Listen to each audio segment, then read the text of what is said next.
I'd like to call the meeting of the Narragansett Regional School District School Committee to order.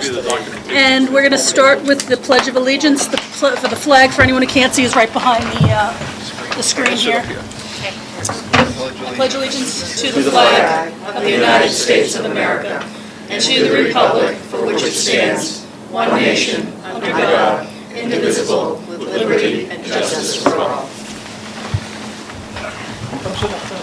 And I'd also like to announce that this meeting is being recorded by NRSD in conjunction with TCTV. It will be available to both Phillipston and Templeton Cable Access. It will be posted on YouTube, Facebook. You can find it everywhere.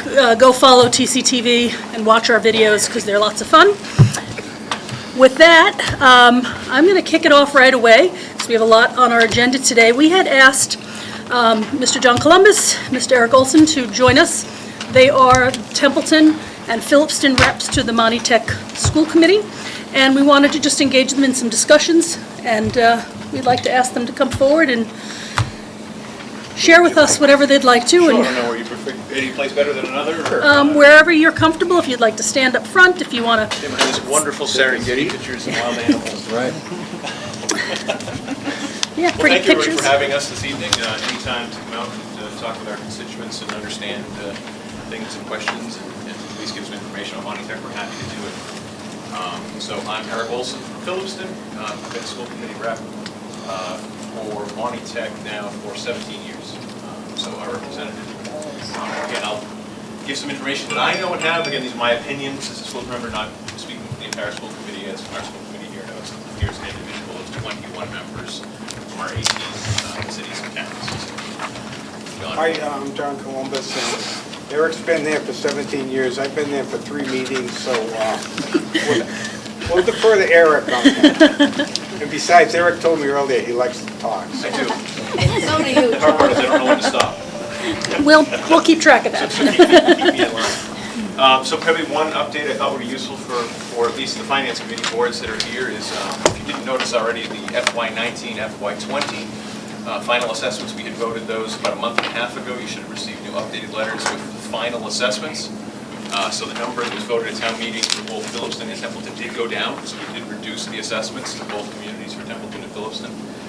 Templeton's 2.8 thousand, or 2,794 if you want the exact, and Templeton was 13,538. So that's just our end of year cleanup final assessments.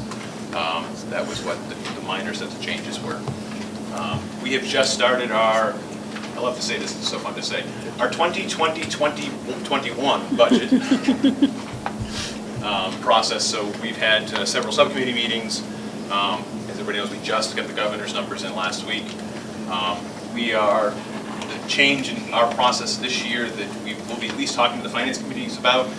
We are spending and have been spending some time on our OPEB liability, as well as looking at our vacation and longevity liabilities.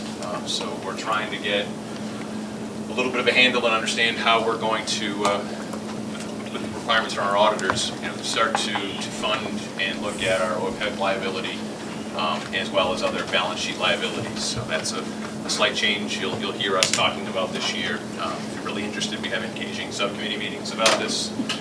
Bring in our auditors to talk through it. I'm sure you guys are having the same if you haven't already for Narragansett. So it's an important item for us to make sure that we're understanding the well-being of our district moving forward. And as far as we know, this year nothing expected. What we're hearing from administration for recommendations from top-down and bottom-up budgeting to expect anything abnormal from the past. So I don't have preliminary numbers to supply. If somebody was interested for the finance committees as well, I know I've heard questions before about budget numbers. So our October 1 numbers are out, so you have a good idea of what the student number will be for next year for budgeting. So we can get that if somebody needs it ahead of time if you're trying to do some really rough budgeting numbers. So that's available as well. I think actually this year coming up, Templeton's going to see a decrease. Phillipston is flat, I think, if I remember the numbers right. I think it was staying exactly the same number of students. Templeton went down 4 or 5 maybe students. So that's 2020, 2021.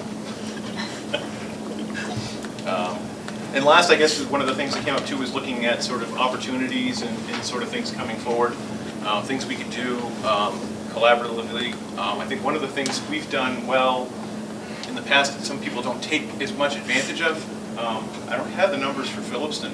I do have some for Templeton about sort of school services, right? Whether that be this year, last year, 2018, Templeton had some repairs done at the light department on the driveway. There were raffle tickets that were printed through the school for both basketball and the baseball teams. There was T-shirts that were made in 2017. This is kind of a list of, every year there's probably 3 or 4 items for at least Templeton, probably 1 or 2 inside of Phillipston that help inside of the communities. That's an area that we like to advocate for as much as we can. It helps our students to get real-world practical experience. So if it's printing things like the town reports that Templeton has done through the school before, I'm not sure that Phillipston has. But these are some areas that we can easily help the communities and the Narragansett School District as well. If there's things that our students, through the services they're providing in their vocation, can get that learning experience with. You know, we're only asking people to pay for materials, you know, not labor. So it's really can be a beneficial benefit to the communities to use that as best as possible. And we do some of the construction projects as well. A lot more of them recently, though, have been, you know, they're still the sort of special program types and looking for help for the needy.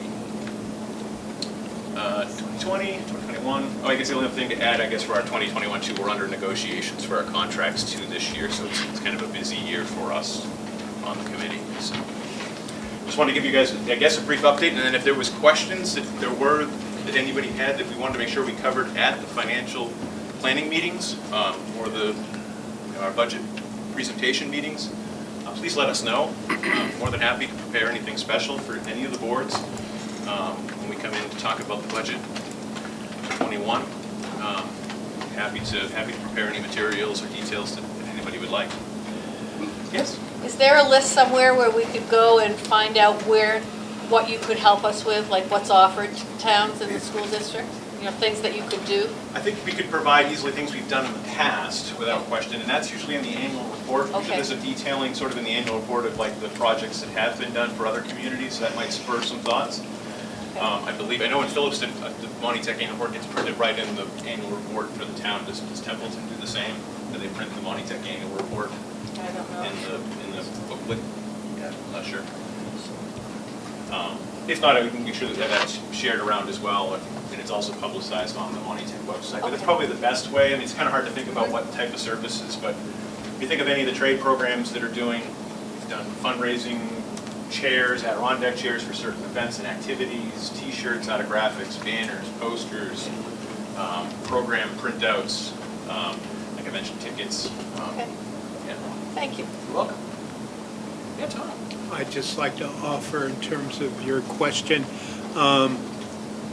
use your imagination. If the school committee is thinking of something to be done before you start to contract it out, contact Monty Tech, contact superintendent or the principal, and they can say whether they can do it and maybe put you in to the shop that might be doing it for you.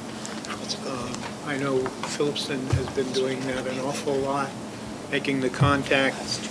We can't do that, but we can down the road because they operate as like a school, and they can't just close down the shop and put all the kids in the shop on doing drawings for, we'll say, the Phillipston Memorial School. But they've been very good to us in terms of doing things, saving the town a lot of money. And like I said, you're talking about something in a school committee meeting, use your imagination and make a phone call. Thank you, Tom.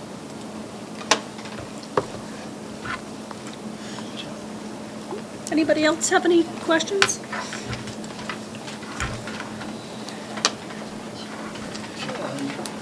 I'm trying to think of how to phrase this politely that I'm not always known for. In this country, we have spent a great deal of time telling our students that in order to succeed, they have to go to college. And a substantial portion of Monty Tech students, my understanding is, go to college also for advanced training. What are you doing for our local businesses that, as a tool of economic development, need a better school-to-work pipeline, so that those students who perhaps, whether they're in the auto body shop, they've been working with us as mechanics, they've been working with the local cabinet maker, are part of that incoming labor stream to help our local businesses have a sufficient labor supply that is well-skilled and they can compete. And I'll leave it at that. And John, that's something we talked about. Well, I mean, I surprisingly have numbers for Templeton a little bit. So the last 10 years, there's 14 different companies that Monty Tech has supplied co-op students for, citing different trades. Right? Mostly construction, I think I remember the list well, but there's 14 different companies. I don't know how many are still active, current, what the shift is over time, if that was what we wanted to know. But I mean, there is a good number. There was 0 in Phillipston a couple of years back, but you know, at least there's more business in Templeton. So, but 14, I'm surprised actually at the number. That's why I remember the number, because it was a pretty high number. Like, well, that's more than I would have thought. And I think the numbers for Phillipston, at least, the 3-year running average had been somewhere around 50% of the students that were going straight into work or military have been the 3-year running average. I don't know the numbers for Templeton, I'm sorry. So I think we have a pretty good balance of, and that's on average about the same as the school too, right? So what's too many kids that go on to college? What's too many that go on to a 2-year program? It's hard to say too. For a lot of the vocations we're training, you still require more advanced skills and training. I will leave it at, when we talk with some of our smaller businesses and area businesses, I would posit that this area could benefit from a better school-to-work partnership in terms of our local economic development. And I'll leave it at that. I can just say, from the short time I've been there, I've been impressed with the amount of co-op and intern opportunities the Monty Tech kids have. I think practically the whole senior class is out there. It's usually a lot, yeah. And also some of the underclassmen too. Question for you. So during the governor's address, one of the programs that he mentioned was to look at initiatives in our vocational schools to bring, at night basically. Yeah. And I'm forgetting. Adult ed and student ed, right? It's right. It's a for combined both. program you're talking about, trying to model after. I think it's Braintree, Braintree, I believe. The program that they've been running there, which was sort of a cooperation between the vocational school, the regional vocational school, and that in the sending town, right, from the city, in that case, where they were doing after-school programs, several-hour after-school programs, busing in kids to then go use the trade programs, right? Stipend staff, do some payment. So this is the governor's way to try to move that even larger and to try to find ways to continue. So it's always been a funding, right? How do we pay for transportation? How do we pay for staff to run other programs and get these programs sort of aligned? So I'm sure Sheila and yourself will be talking in the future, and the other regional school committee members about that, right? I mean, I don't know all the details other than what the governor said. I wish I did. It's actually very exciting. But, I think what we have basically was a proposal from the governor. I haven't seen any specifics on it yet. Yeah, I just thought. No, it's actually great. I mean, it's a long time coming. It's been a conversation been had for well over 10 plus years. I know we had reached out to even the prior administration, with our prior administration here, and having conversations about programs like that. They kind of keep moving, and this is really something behind them, I think, for a change. So that's exciting. Anybody have any other questions?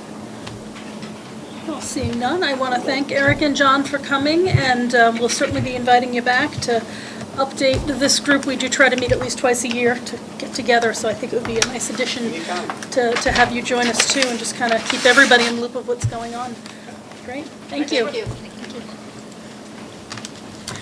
So one thing I didn't do when we first started was I'd like to just go around the room with introductions before I introduce our next guests from Mars so they can get a feel of who's here and from what area. So if you could maybe introduce yourself and what role you play, what town you're from, then at least they'll have an idea of who's here and what functions. And I guess, Carter, you're in the hot seat. We'll start with you. Carter Terenzini, Town Administrator for the town of Templeton. Diane Haley, Vice Chair, Templeton Board of Selectmen. Jeff Bennett, Templeton Board of Selectmen. John Telupsiak, Phillipston Board of Selectmen. Kim Pratt, Chair, Phillipston Board of Selectmen. Tom Speck, Phillipston's Finance Committee. Kevin Flynn, Chief Administrative Officer for Phillipston. Wilfred Spring, Templeton Advisory Committee. Amy Guthrie, Templeton Advisory Committee. Hank Mason, School Committee. Debbie Kojal, School Committee. Jeffrey Marks, School Committee. Debbie Robichaud, School Committee. Margaret Hughes, School Committee. Vicky Chartier, School Committee. Amory Geister, Business Manager. Chris Casfran, Superintendent. Susan Barney, Executive Admin Assistant. Okay. So now that we've done that, I am actually going to turn it over to our special guest from Mars, which is the Massachusetts Association of Regional Schools. We've asked them to come out and present to us about regional agreements. They have a consulting arm in the Mars group that works with regional schools and helps them through things, one of them being a lot of regional agreement work. And I'm going to have them come up and let them introduce themselves to the group and give their background and why they are experts in this field. But we're very happy to have Mac Reed and Jay Barry, sorry, with us. So good evening, everybody. My name is Jay Barry, and I'm going to say a few words about the Mars Consulting Group, a little bit about myself, and then I'm going to turn this over to my colleague, Mac Reed.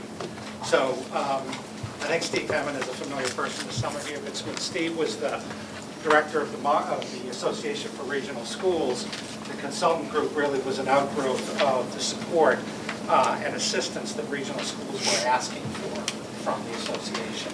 So a group of retired superintendents, sometimes active superintendents, got involved with specific consulting projects with regional school districts. And the consulting group is about 10 years old. There's a core group of about 6 of us who are active with the projects. But the group can expand or contract depending on how busy we are or what the nature of the work is. So in terms of my background, this is my 4th year with the consulting group.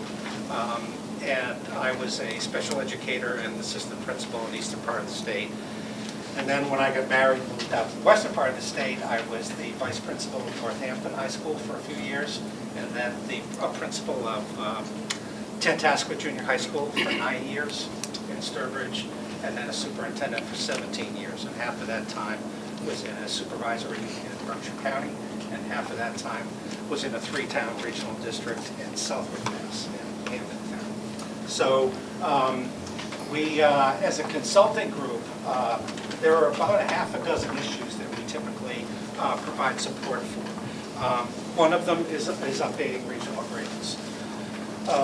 And that's a very, probably more common project for us than other issues. Another, though, is strategic planning. Another is assistance with MSBA projects, the building authority. Regionalization studies, Mac and I just got through with one last year, and then finally issues around sustainability.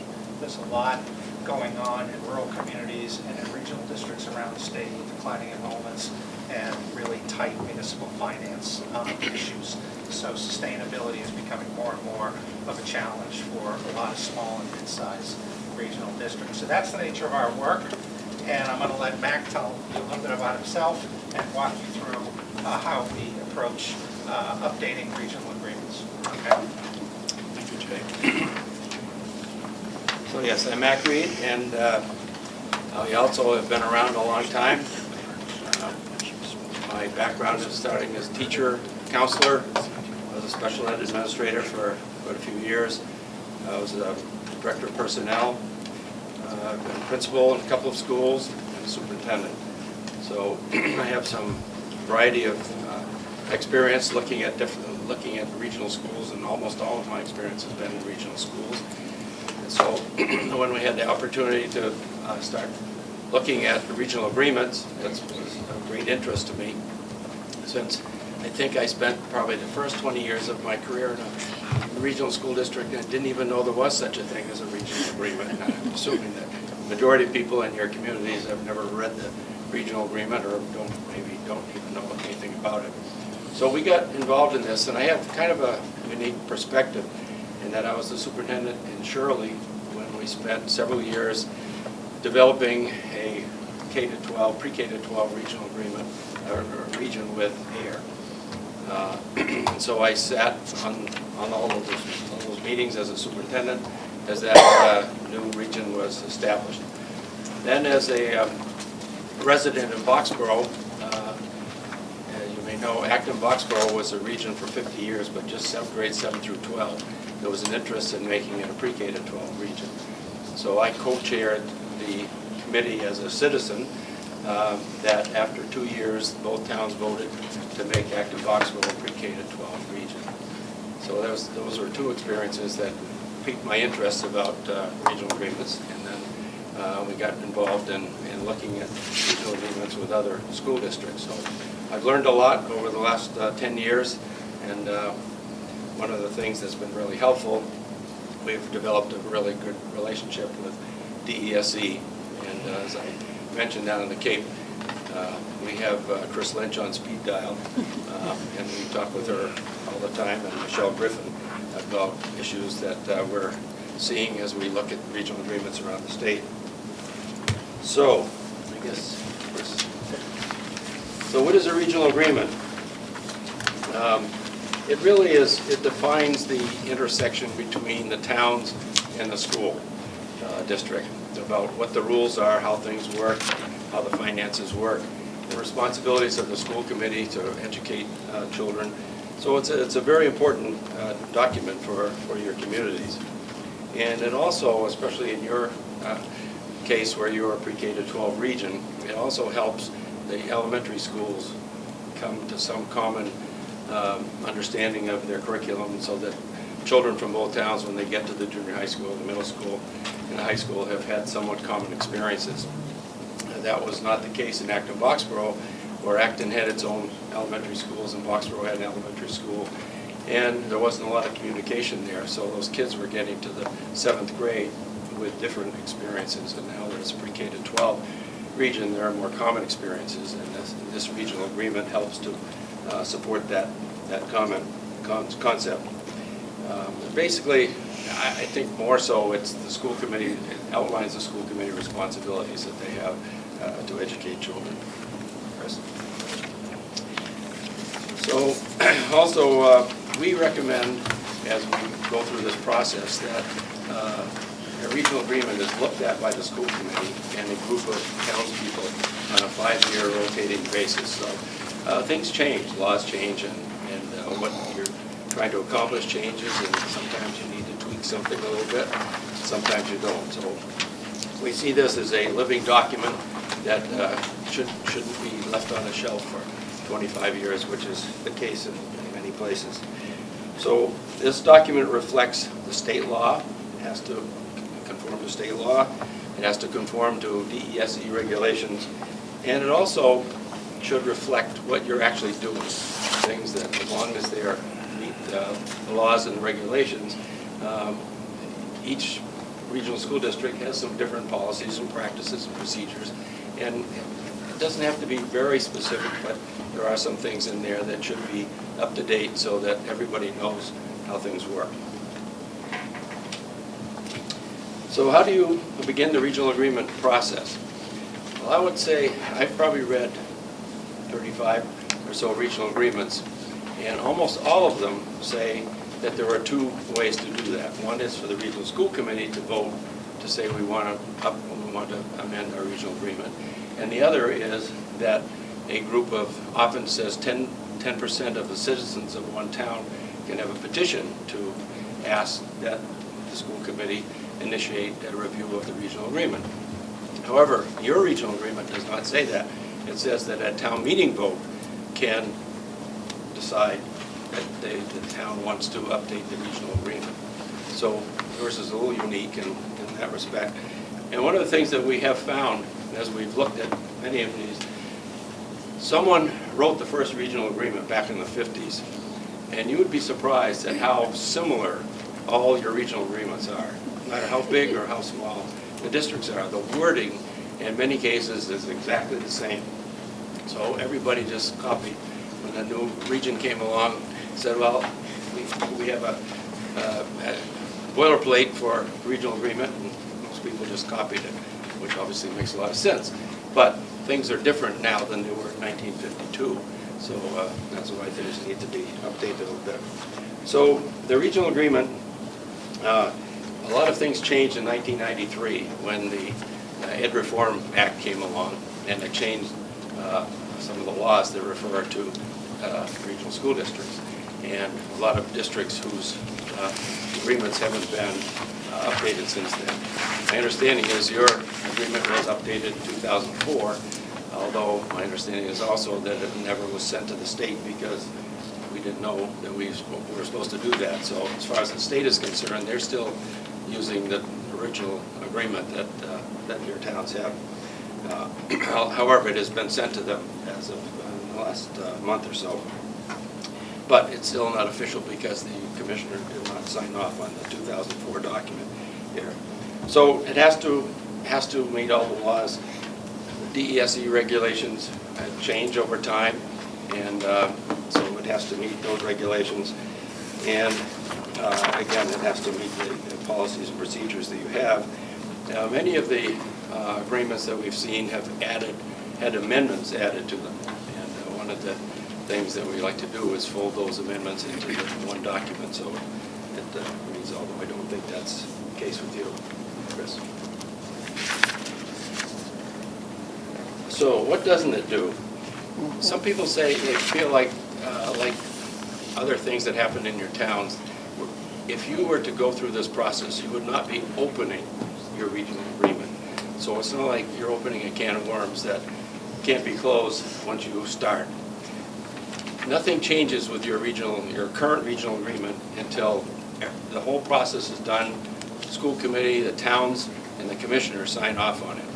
If none of those things, or if any one of those things does not happen, you're still working with your old agreement. So just because you've opened it up and talked about certain things in your regional agreement, nothing changes until everything is changed. And again, you can't pick and choose. You can't look at your regional agreement and say, we don't like page 3, so we're going to change page 3, but we're not going to look at the rest of it. The DESE won't allow that. You have to, if you start through the process, you have to look at everything to make sure everything agrees with the law and the regulations.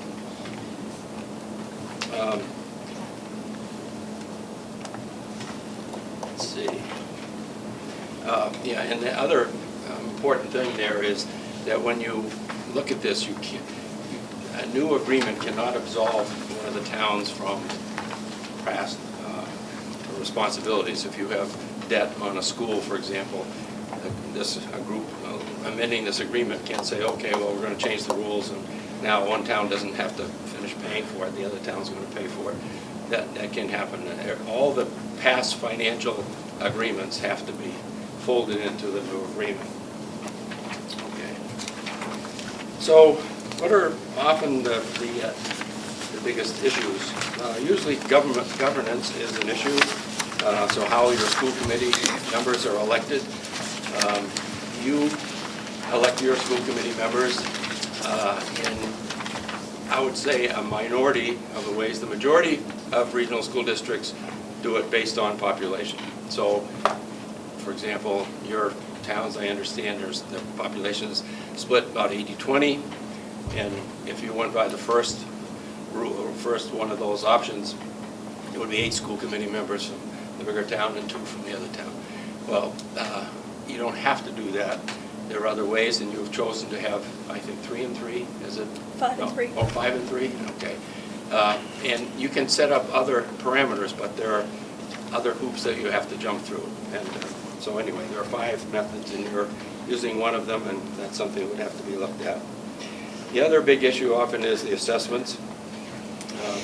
Most school districts are using the statutory method, which is not spelled out in your current regional agreement clearly, and so that has to be spelled out very clearly.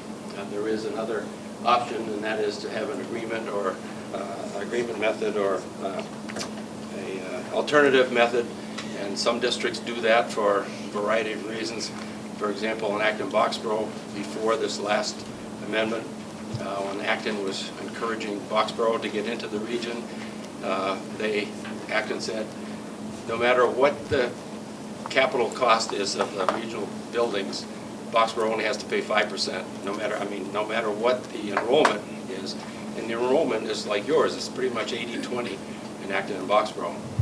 And for 50 years, Boxborough only had to pay 5% of any capital projects. So obviously, when we opened it up, that has changed.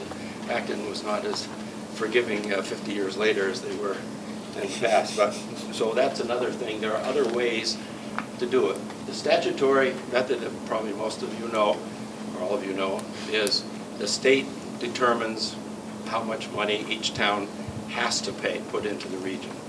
And then whatever amount that's over that is involved in the budget, then you have some latitude of how to divide that up. And most districts do that based on population. So let's say there's $10 million that are in the budget that's more than what the state says you have to pay. You could split that 80-20 based on your enrollment population, or you could do it some other way. Or the alternative enrollment, you could figure out a different way. You could split the whole thing 50-50 if that's what the group wants to do. So so those two things, the governance of the school committee and the assessment process, are often two of the bigger things. There have been some creative things that we've seen. One district was split enrollment 60-40, and they chose to pay for the cost of the administration, central administration, 50-50. So that helped out one town, and obviously the other town had to pay a little bit more. So that was the thing that they agreed to. In Acton-Boxborough, Boxborough was spending a lot more money on its elementary school per child and per student than Acton, and so there was a 5-year phase-in plan that was an alternative assessment. So over the 5 years, that changed. So I think we're now in about the 5th year, and at some point pretty soon, then both towns will be paying exactly the same. So there are ways to look at those things. Okay. So the process. The first thing you have to do is, well, if the school committee votes to do this, or in your case, the town meeting votes to go through the process, you have to form what we call a regional agreement advisory committee, RAC. And that we recommend should include school committee, obviously, select board people, FinCom people, and citizens, to have a representative group. And I'll tell you, I have personal experience with why that's important. In Acton-Boxborough, originally the school committee appointed 6 of us, 3 from each town, who were just citizens, to look into this matter and see what we could do. We spent a year working on this. We got a lot done, but we were not getting support from the select board and the finance committee. And so the school committee then voted another 6 people to put on our committee, and they included the select board people and FinCom and a couple citizens. And that made all the difference. That changed things, because those people on that board went back to their own boards after every meeting and said, at each of their meetings, and said, this is what we're working on. And sometimes we get some feedback from a select board. One of the towns saying, well, wait a minute, that doesn't sound right. Why are you doing that? And we were able to deal with that along the way, as opposed to wait till the end and have one of the select boards say, no, we're not voting for this because of this specific thing. So having a representative group work on this project is very important, and all the ones that we've worked on have included this representative group. And we have asked the superintendent and the business manager often to be ex officio members.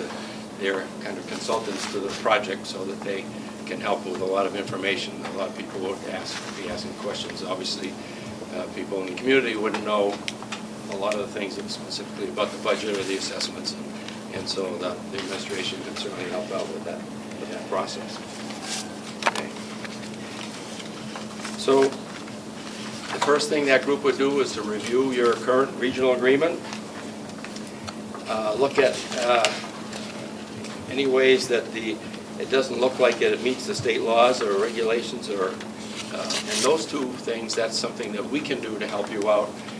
We would go through that, your regional agreement, with a fine-tooth comb, and then with those first couple of meetings, we would say, here are some issues that we think you should study. We're not going to tell you what to do. We're not going to say, you have to fix this, there's some things we know that you have to fix. Other things we'd say, the Department of Education will raise a question if you leave it this way. So you might want to think about, you want to do it that way. One of the ones that I'm working on right now, the ESE came up with several suggestions. Went back to the committee, 2 or 3 of them, they said, yeah, that makes a lot of sense, we'll change that.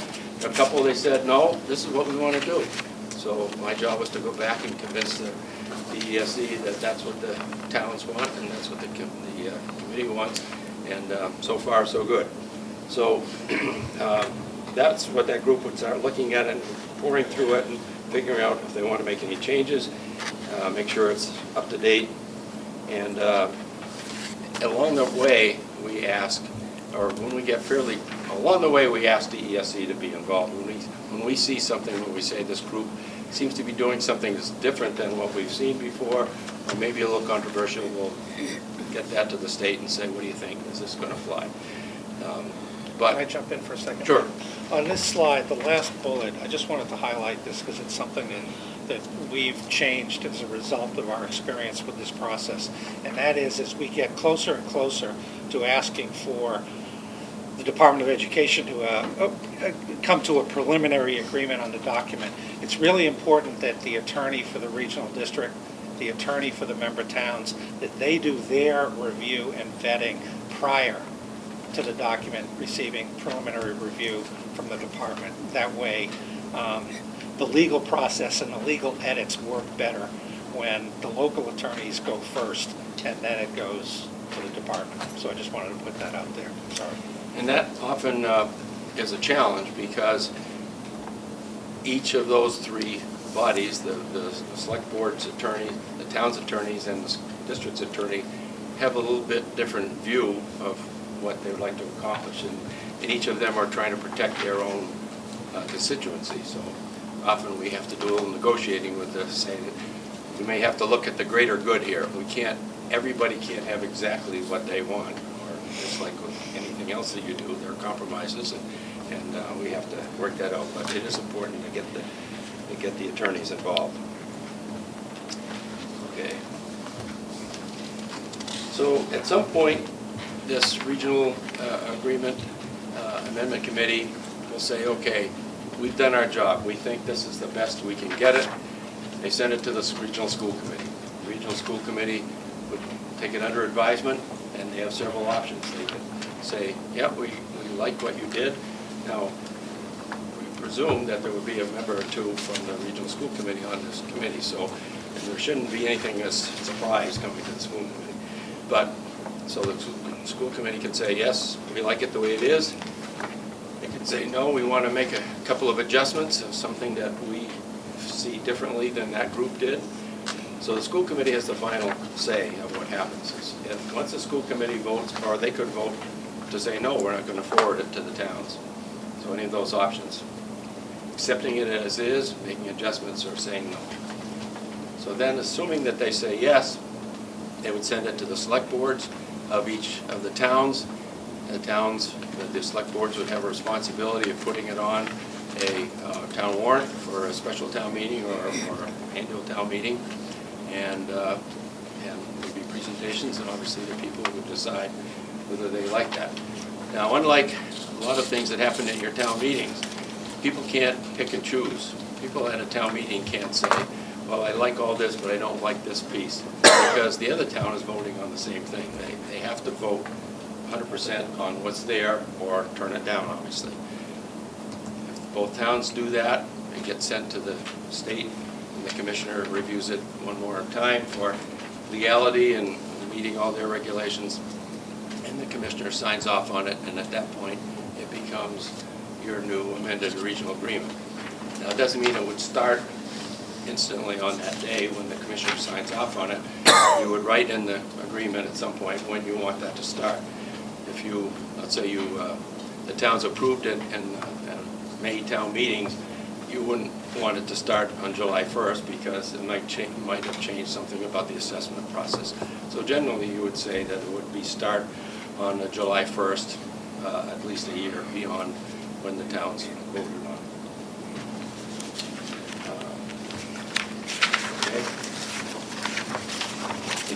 Community relations plan is really important. And again, as I said before, the reason why it's important to have select board people and finance committee people and citizens on this, so that as you go along, you can go back and report to your own boards and keep everybody apprised of what's happening on the one hand. Secondly, to bring back feedback of issues that you see with what's happening.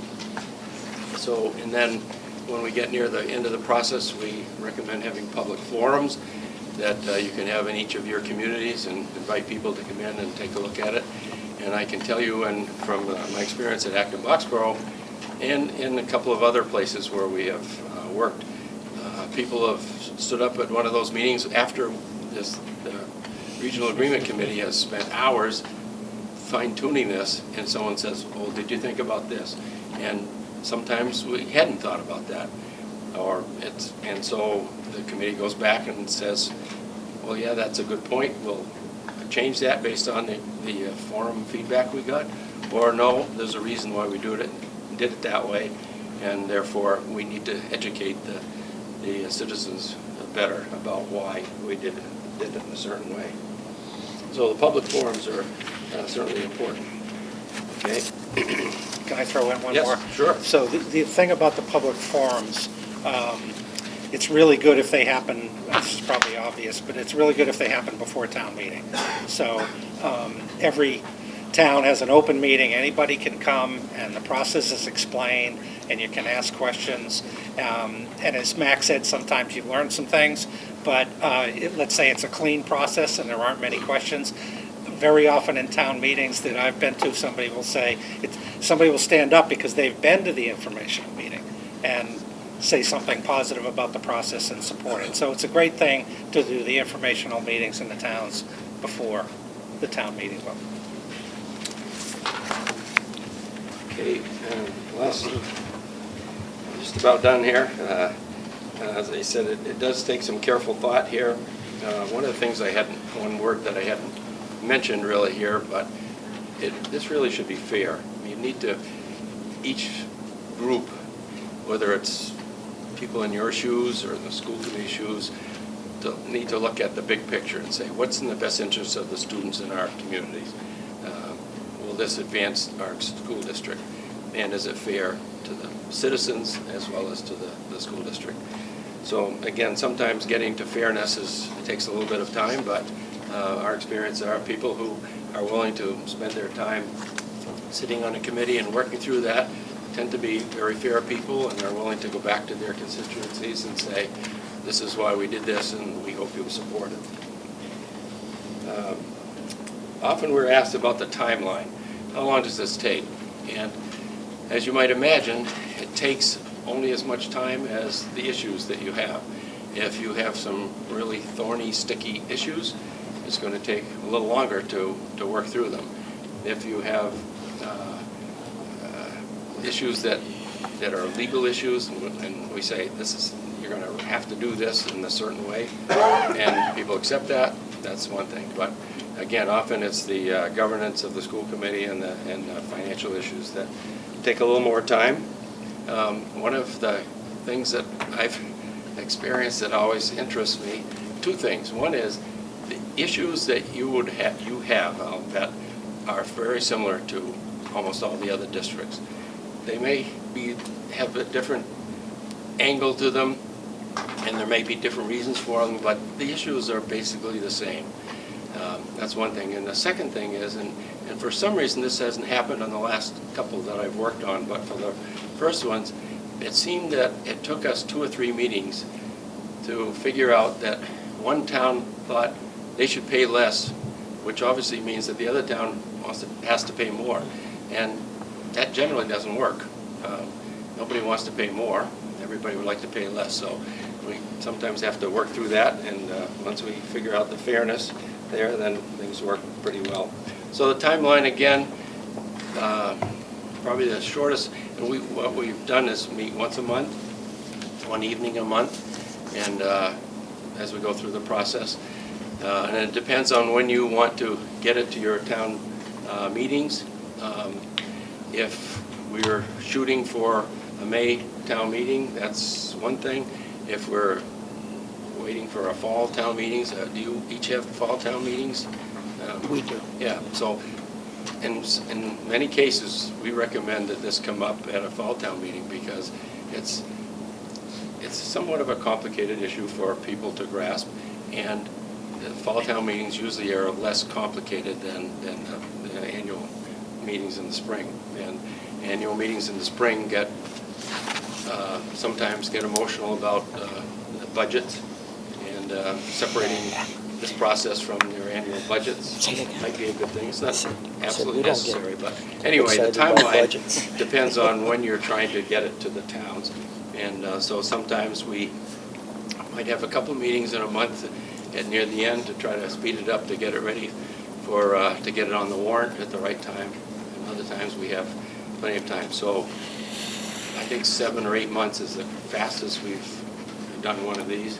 And we've worked on one for 2 years. There were some sticky issues. So, but I would say 7, 8 months to a year is a typical timeline to make this happen. Okay, I guess that's basically what we have to share with you, and we're happy to try to answer any of your questions.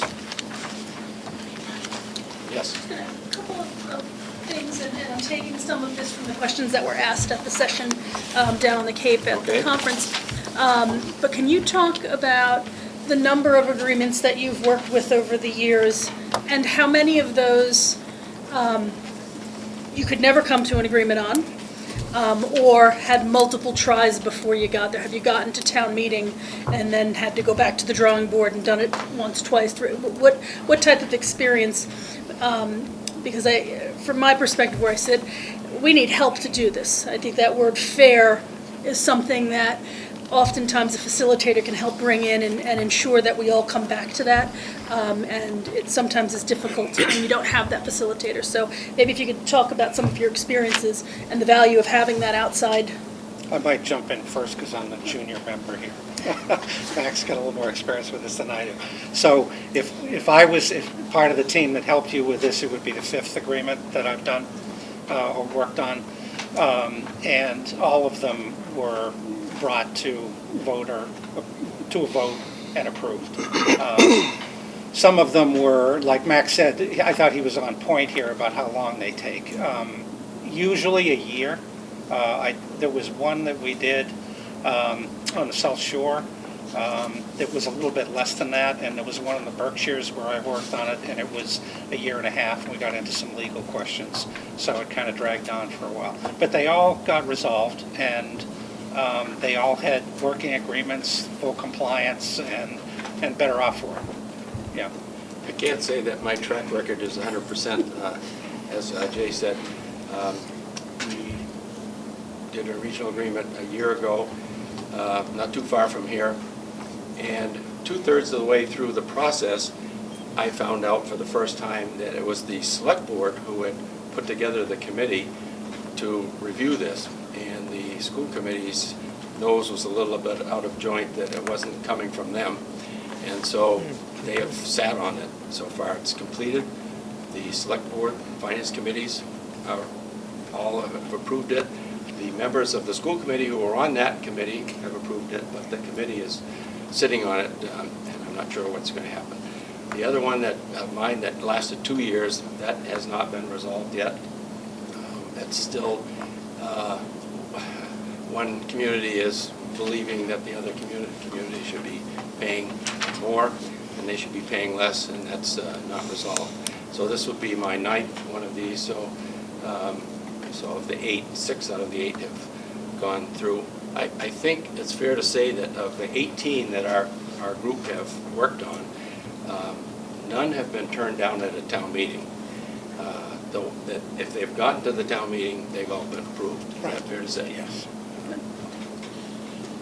I loved in there where you talked about the putting the group together on who, which members should be as part of the group. In the information you just talked about which ones have passed, which ones have taken longer, just out of curiosity, is there a relationship between some of them, the groups, you said one of them, the Board of Selectmen put the group together without the school committee. Does it generally go quicker? Is it a better process when you have that whole thing? Do you have any experience either way there? Well, even that committee that was put together by the select board was a full committee. It was a full included committee. some school committee members. Okay. So, yeah, that's always worked. Okay. We felt, and it's really necessary to have the representation. I just wasn't sure if that had any relationship on some of the ones that hadn't gone through as smoothly or taken longer because it wasn't a full committee? No. No, we've always only worked with full committees because we know that it's not going to work well if we don't. And input from both sides is really absolutely important. In my experience, the group starts to develop their own working style after a while, and then things start to move a little better. I mentioned down on the Cape that many of you heard, in my own experience at Acton-Boxborough, being on one of those committees, even when we had the 12 people, we got to a point that the group could not agree on the assessment process. And Acton said it looked like Boxborough was getting a better deal than they should have. And at one meeting, the group voted to disband after we'd spent almost 2 years working on this project. So that was really disconcerting to me. So I invited all the other 5 members from Boxborough who were on that committee to my house one night. We spent 5 hours negotiating among ourselves, came up with a little bit different plan. We invited the 6 people from Acton to come back to the table. They liked what they saw, and we went forward, and it got voted. So, yeah, sometimes have to really work at it, and to get to that fairness point is sometimes a little difficult. What's a good number for the committee? Some can be too small, some too large. Would you say one person from each town in each of those? One Board of Selectmen, one school committee, one at large? Generally, we've had 2 people from each of the boards, so there's 4 people. No, that's 8 people already. 2 select board, 2 finance committee from each town, a couple of school committee members, and then 2 or 3 citizens at large. You could do it with 1-on-1, but it should be fair. You shouldn't have one town have 2 school board people. I mean, 2 school select board, and the other one only have 1. I think the smallest group I've worked with is about maybe 8 people. I think more typically it's about 10 or 12, something like that. I had a question. You mentioned that our agreement was out of date, and then amendments were made in 2004, but they weren't submitted. But now they are. Well, the document has been sent to the state. It hasn't been approved by them. That's been sent recently? Yes, just since Chris got us involved. Back in 2004, nobody was doing that, and so nobody knew that even though your towns both voted. Right. I'm just curious why we sent something that was done in 2004 on. I just think nobody knew that was necessary to do. No, I'm just saying if we were going to submit something, why would we submit something that was created or amended in 2004? It seems like. Yeah, well, what's the point of that? Well, just so that they have a record of what you. Yeah, we have to, because that's our starting point. So I think to the point was, we need to understand where we're starting from, so that whether we engage Mars, another group, we do it ourselves, we need to know what document the Department of Elementary and Secondary Education is going to allow us to start from to make our amendments, because there's a whole process. You need to submit to them a copy of what you currently have. You need a red line version.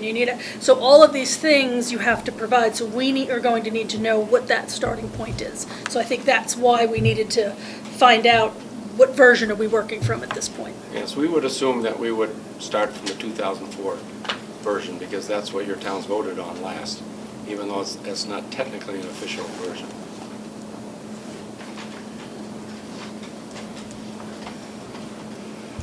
Do you limit yourselves to consulting just for regional agreements? The reason I ask this is that there are communities that are regionalized at the middle school and the high school level.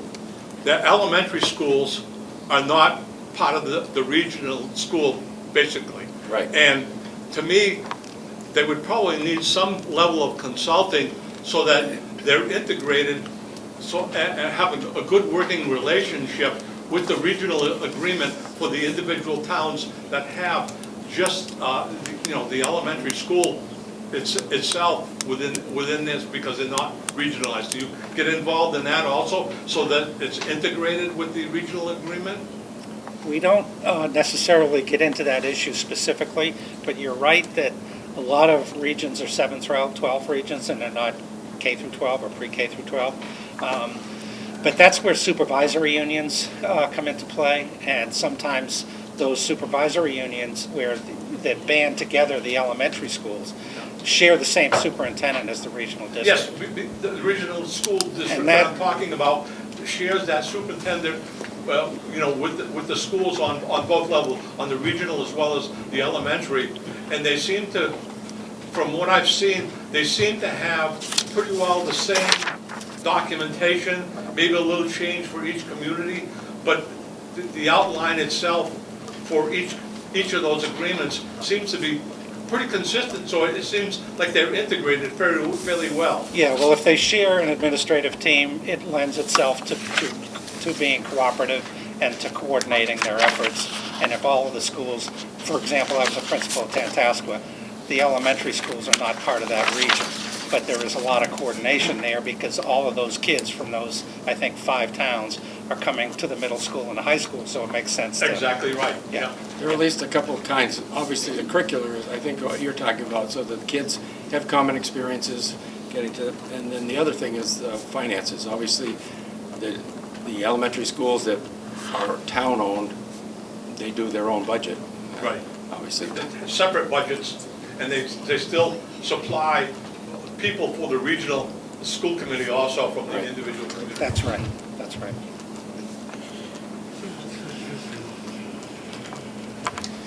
Any other questions? John? I have another question. And so, who does Mars work for? You're a consulting group that, would the towns have to engage in? Yes, Mars is the Massachusetts Association of Regional Schools. Your district belongs to that. There are 82 regional school districts that belong to that state organization. We are an arm of that group, and before you hire anybody, you have to put out a request for proposal to anybody, so anybody could apply for the job, and then you will have some criteria that you will choose somebody from that, but it has to go through a legal process to hire somebody. You need someone other than yourself? Well, Yeah, no, well, anybody. You're Even us. going to follow procurement law to hire a consultant. And so it starts with the RFP that Mac just mentioned, and then maybe we respond, and maybe 2 or 3 other groups do too. And then you choose who you want, so it's not necessarily... Sure, no, I was just wondering, if you were a part of the Department of Education or you're a consultant. I guess sort of unfortunately, we are known as the men from Mars. That's cute. So just to, piggybacking on John's question then, so would the district be the one engaging your services Yes. in this model? Because the school committee is the one in this particular model that we kind of talked through that has voted to say, okay, we'd like to go ahead through the process to amend. sure, And we would kick off and the district would go ahead and do that. So we wouldn't necessarily need all the towns to approve anything because And obviously, I'm knocking on wood that your price tag isn't such that we have to go through a lot of procurement law hassles. But, You won't. okay, But we still have to go through procurement. absolutely, but threshold is what I'm talking about. I didn't mention that, it's a good point, this regional agreement advisor or amendment committee is a subcommittee of the school committee. So that committee has to follow all the open meeting laws and having Right. minutes and do everything that you have to do or any of your boards have to do. Very interesting, okay, good to know. Carter?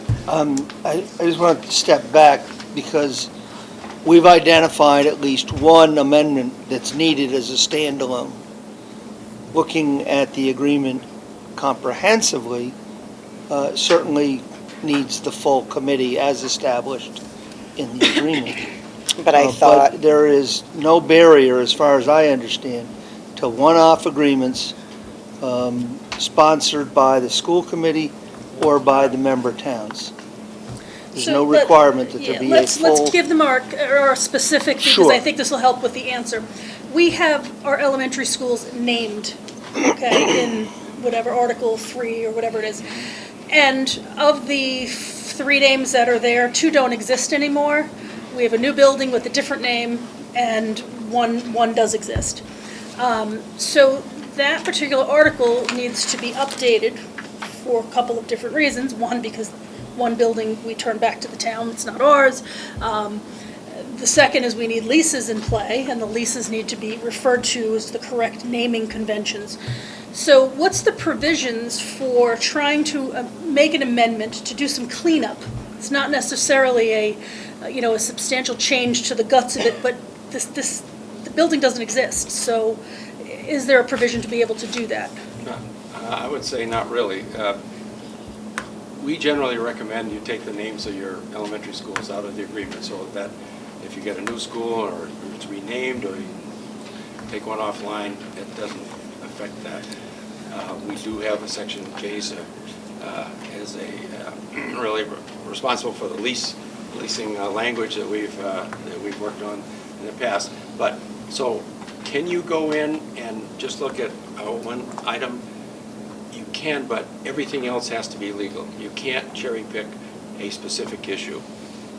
Unless everything else were legal in there, then you could do that. Then you could, right? So that goes back to now the school committee having submitted the district agreement. How long might it take for DESI to tell us, okay, we're going to accept this as your base document and you can go forward from here? Because if they don't accept that, then we have a different kettle of fish to work with. We think we can make that happen. And I think in thinking process-wise, if we go ahead and agree to do this and move forward with the RFP, I think one of the first things maybe in that process is identifying are there legal issues or no? Can we at least get that one thing changed and work on the legal issues as the rest of the agreement is step 2. So the first would be identifying what the issues are, and maybe we can fast track one thing and then address everything, but someone will have to tell us if we're in any sort of non-compliant state that would prohibit us from doing that. But no changes have been made to this, what's been submitted under that 2004? Nope. And the towns own these buildings, they're not, the district doesn't own them. So I don't see why the names of buildings matter. It does to your insurance company. They want to know that at least the ones we've talked to. So we're having some issues of at least why we And to the lawyers that think you shouldn't issue a lease if the building that you're leasing is not the building named in the agreement. Yeah, can't we just do an AKA or DBA? Anyway, we can take this offline, but yeah. Yeah, I had put in there formerly known as. Yeah. We had two $200 an hour lawyers that didn't like that approach. So anyway, so it's a legal thing for them, not liking it. So, but I think we can maybe see if we could address that. It seems, I think to the rest of us, it all seems kind of silly, but the lawyers are involved. So there have been some agreement meetings? No, it's for the lease on the new building. I know, but- And that, because it's got to be in compliance with the agreement, has triggered the discussion. Well, you want a lease on Templeton Elementary School, but the agreement says Templeton Center. That's, what building are you leasing? The agreement doesn't mention that.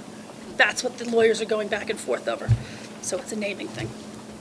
And it's all because of the lease that we're trying to get in place. And that goes back to insurance, and Ex- because exactly. that's not the building we insured, and that's the one damaged, and then you get in. So, Do we have a copy anyway of the original agreement from '56 that was supposed to be automatically renewed, I think, in 76, 20 years? So I'd just like to see how much was changed in 2000, if there was anything really big. Someone, if I understand it correctly, that whatever the original agreement, I'm not sure about the one in 50. There was one that was made, some changes were made in the 70s. 78. 78? That's when we regionalized K-12. So 78. And they did the elementary school thing, or something, I think. believe there's a copy of that somewhere. I would have to check that. And then came, maybe. then came the Did one Ed in Reform, what 04. about Ed Reform? Was there one in 93 or 94? Okay, there a but then if not, then 2004, which obviously is the one that we all have, that's posted out on our website. Well, yeah, That's- that one, I just, Yeah, like a side Jeff, by let me, you know what, side. that's a good question. I have to actually, now I'm interested. I have to find out how many of those versions we have. I'll get back to you. and what's I interesting gotta is, find you know, out. which one is with the state? Is the original from 1950, whatever it was, Six, I think. 56, One with the 55? 70. The one that the state Someone had would- said there was, whatever the one that was done in the 70s. Yeah, so, but yeah, no, I don't good know. question. I'll check on that. Yeah. Good question. And I don't- unfortunately, the record keeping of what the amended things were, it's not really as tight as it could be. When you amend something, usually you put a lot of footnotes in to know why. And I personally think it was kind of lacking back then, because who knew that we'd want to, I think, hold on to the history, so. One thing from this discussion that I would recommend, if you don't have it, that we have a copy of your agreement, but it's a PDF file. Really, whoever does it's going to need a Word version, so that it can be manipulated. We can convert it. Yes. From PDF to Word. Any other questions? Not to beat a dead horse, but, so the 2004 agreement would have been approved by the committee, sent to the commissioner for approval. It was At some point, never. That didn't get happen. there. No, that's the problem. Right. Back then, nobody And then it said. comes back to the town, I'm reading what it says here, it comes back to the towns for the voters to approve? Yep. At some point, the voters have to approve It goes to that town 2004 meeting, agreement. and you get preliminary approval from the commissioner first. That Right. could make sure that with the So did the town. voters ever approve the 2004 Yes, agreement? that one did. Okay. Yeah. And it's just that it never went to the commissioner for his Okay. sign off. Okay. Because remember, in our We're case, really we close. need, We're we really need 4 close. signatures. We need, the 2 select boards, the school committee, and the commissioner need to sign that baby before it's in place. 90% is good. In That's some an A. cases. So that process is occurring? Occurring where, like today? The commissioner is looking at the 2004? Well, if we kick this off, that'll be that we will confirm with Desi that is the version we start from. So that, because it will be foolish for us to start work and find out that they say, no, we don't like 2004, you gotta go back to 70 whatever, 78 or 55 and work from there, which, I can't That really won't be a imagine. problem. We Yeah. can merge those, the 78 and 2004 and start to that. The commissioner hasn't seen your 2004, but the people that we work with at the ESC have seen it. And that won't be a problem. Well, I don't know, maybe, I don't know.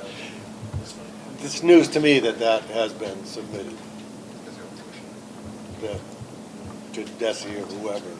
So, that version what's your, without- I guess, let me ask it this way, John, what's the issue with it having been submitted now? Like, we submitted it, we had it given to them because we knew we were going to start engaging these discussions to say, hey, what's the latest agreement you have on file so we can start planning our kickoff process. That's why it was given And to them. that's fine, Yeah. and that's fine, but it seems like we've started this amending the new, and making a new agreement, or altering whatever we have, it's already started. Let me be clear what happened. No. Department of Ed wanted to make sure, and so did everyone else, that we're all on the same page in terms of what agreement that they had. So honestly, I don't remember when, it was last year, whatever, a year ago. They asked us to send them the agreement. What agreement we have 2004. They obviously matched that up to whatever they had, and I don't know what regional agreement was done soup to nuts correctly, whether it was the 70 or the 90 or whatever it was, but 2004, they had, or they have now, but it never went to whatever commissioner in 2004 for its, for his approval, for his final approval. So we just wanted to all make sure that we were on the same, if we were talking the same language. Because you might not approve it. Right. What's that? You But might not approve it. yeah, Then it right. goes back to 78. I don't think I mean, I don't know what the commissioner's going to do about that, but. Yes. We all know that we want the regional agreement to be opened, and we all have to have a starting document, so having you send it was the best option. And there's no way around that. We have to have a starting point, and we have to send out for an RFP, and whether or not you get it, which would be wonderful if you did, because you come and make this wonderful presentation that I'm definitely more knowledgeable of now. So we have to have a starting point. And I hope that we don't have to go backwards to the 1950s, and that we can have the document that we've all looked at and that we all are familiar with to start with. And I hope that when we decide to choose a committee, that we can all get together and do it that way and not just have a select board, which it seems like it needs to come from the school committee. So I hope that we can come together in a room like this and choose together, so that we can do this in a unanimous place and knowing that we all want this. That's my opinion. I'm not speaking, I'm speaking for the whole board that we all want the agreement opened. But as far as coming together and choosing different members from the Board of Selectmen, from the school committee, from the advisory committee, perhaps we could speak to people, like once the agreement comes back as approved, which, Max says that we can probably have, maybe we should start talking to some citizens. I mean, depending on when that happens, maybe I'll be a citizen at large by then and not a select board member, and I would love to be a part of that. So. Tom? Okay, I'm going to say this in terms of Tom Speck individual. I don't remember Phillipston voting on, the voters voting on the 2004 document. And I'm challenging Templeton to go through their documents to see if the voters in Templeton have voted on the 2004 document. And if the voters, and I'm going to take this one more step, if the voters haven't voted on the 2004 document and approved it, then we're sending a bogus document to the state that hasn't been, it may have had amendments, but the voters haven't approved it. And going through these processes, it seems like the last thing in the process is for the voters of each town, or towns, depending on how many towns are in the district, approve the amended document. So that should I guess, just be, I think we can resolve this. This is a copy of the 2004 agreement, and it says that it supersedes the January 26, 1955, as amended through 1975, and is signed by, I'm not sure I can remember. Stephen Marcoulier, chair of The chair of the school committee was a Stephen, Marcoulier. yes. Chair of Patrick the Board of Dunleavy. Selectmen Patrick Dunleavy? Dunleavy. and Chair of the other Board of Selectmen. Steve Frizzell. Yes. So your select board signed off on this, 2004. It should be in town meeting records And in But they there should be somewhere documented in Phillipston's archives through the town clerk, and there should be somewhere documented in Templeton's archives, and you outline the process, the very last thing in the process, and I'm assuming before the selectmen sign it and before the school committee signs it, that there was an official vote by the people to accept that 2004 document with its amendments. So Tom, if you're just questioning whether that happened, we can certainly take it offline and ask for town clerks to pull the information. We have to go with the assumption that was done, since I would like to believe, I'd like to believe that the selectmen. Not to argue the point, Margaret, No, but before we get ourselves into a that's fine. situation with the state, and the state's gonna wanna see those votes, maybe we should get our ducks in a row. Well, That's all I'm and saying. that's fine. I'd like to believe that with everybody who signed this, the process was followed, but we can certainly ask for that. But it wasn't a process in 2004. Well, but it's Like still, we have it's, outlined here. but It it's, was just a committee that got together, but it would still have to follow the regional agreement process of having town meeting votes. So, and again, I mean, I'm, oh, yeah, absolutely, yeah. Yeah, so we could certainly look into that and make sure that the procedure was followed, and then deal with any fallout if it did not. Madam Chair? Yes. So I would simply say that, thank you for your presentation. Obviously, as you can see, we have a lot of questions that we need to answer. I think that we certainly, the process has been very well highlighted. It's been explained. We certainly, again, we have to get all of our ducks in a row, as it was obviously stated. But wanted to thank you for coming out here tonight to your valuable time, and I know that you both are coming from not too far, but at least down Route 2 a bit. So I do want to thank you very much for your time. All right, thank you. Thank you, appreciate it. Thank you. Oh, okay, we are entertained. It should be the annual town meeting. It should be easier. Thank you so much. Yep. But it is, thank you. Oh, yeah. The original one, to see what was changed. Oh, it's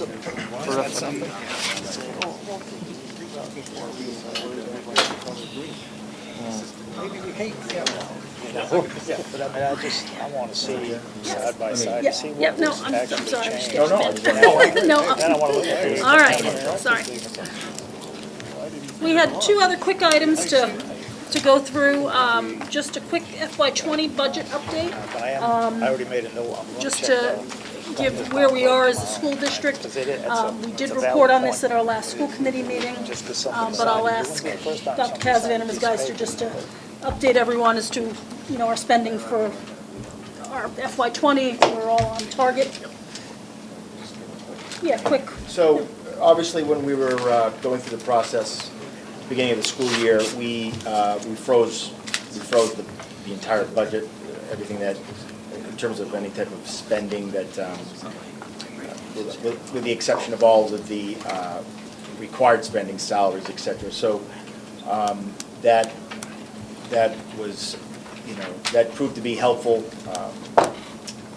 because once the 19.5 became reality, we needed that to kind of put us, to put us straight. So, in terms of the specifics, Anne Marie, I think that we're doing okay. I want to make sure that I say that correctly. We have had some surprises in special education, which would happen any year, quite frankly. We've had some move-ins, et cetera, so that's been a bit problematic. I would say our biggest surprise is our Medicaid revenue that we anticipated is gonna come up short because we had kids that aged out and left the programs that we can no longer collect on, so our spending has to be real careful in order to make up that deficit that we're gonna experience on the revenue side. That's so far. Okay. And then the last thing I think that we wanted to just put out there, we are actively working on FY21. As everyone knows, cherry sheets came out, was it a week ago? Just shy of a week, last week. the Wednesday, as well as the individual sheets for ed funding through DESE, the Chapter 70 funds. We've had some meetings. We're meeting again this week. So we are actively working on what our numbers look like, and we'll have more to report out next week, once we have our hands around what the revenues look like as far as from the state and some other things. I do want to reiterate for everyone out there, next Tuesday, February 4th at 6:30 in the Kiva, we are having a public hearing. It is an FY21 informational budget hearing. So we're looking for the public to come. Dr. Casvant will be using all sorts of flash, animation, emojis, whatever else he can come up with to present our FY21 outlook. As they say, if you can't baffle them, you dazzle them, and that's what we're going with. But we want to invite the public, again, Tuesday, February 4th, 6:30, public hearing. We'll introduce our FY21 numbers, take questions from the public about where we are, what we're looking at, and we want to hear from everyone. So we would like everyone to come to that. We will be offering childcare, if I have that correctly. So if you have children, please bring them. And we will have probably our National Honor Society kids here watching the kids and entertaining them while we have our meeting. So anything else? I'll throw this out to, yep. I talked with Chris about it a little bit earlier today, and with the chairman of the Select Board at the Mass Municipal Association. I would like to draft a letter to the governor and the legislatures praising them for their effort on the Student Opportunity Act, looking forward to the results of the study on the rural schools. I'm expressing our hope that at the end of the 7 years, there will be some money at the end of that rainbow, but pointing out that they have once again failed to meet what I think is their... 183 districts, just saying. They have once again failed to meet the primary obligation, the primary commitment they made to us to fund regional transportation. And Anne Marie and Chris were kind enough to do a little math today for me, and if the transportation was funded, now remember, they only promised to fund regular ed.